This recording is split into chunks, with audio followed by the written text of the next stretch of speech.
Muhterem Müslümanlar, oruç Hazreti Adem'den aleyhissalatu vesselam Efendimiz'e kadar devam ede gelen, ferdin mükemmelleşmesi için vaz edilmiş çok ciddi bir ibadettir.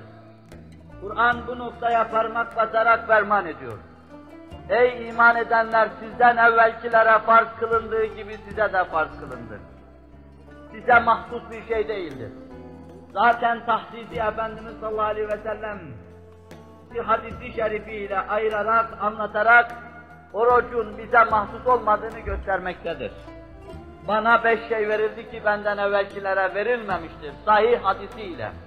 Bu ümmeti Muhammed aleyhissalatu vesselama mahsus olan 5 şeyi anlatır. Bunlar arasında oruç yoktur.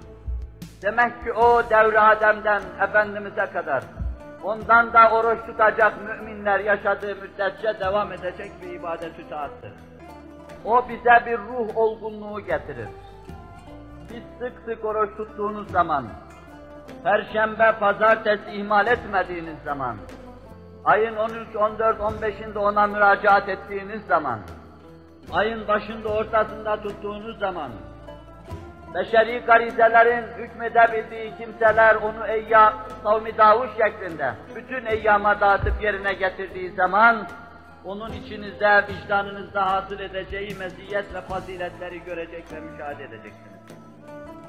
Hususiyle şu dalalet, küfür ve küfranın hüküm fermi olduğu ve bir sel gibi çarşılarımızda, pazarlarımızda akıp gittiği, şehvat-ı nefsaniyeyi tehyic ve tahrik edecek faktörlerin, amillerin mebzul bulunduğu asrımızda, yaşadığımız asırda oruç müracaat edilmesi gereken çok mühim meselelerden bir tanesidir.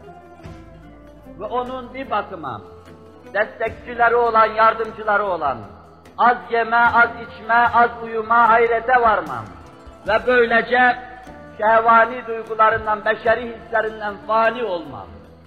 Fena billaha mazhar olma, beka billaha mazhar olma. Günümüzün insanının sık sık müracaat etmesi gerekli olan hususlardan bir tanesidir.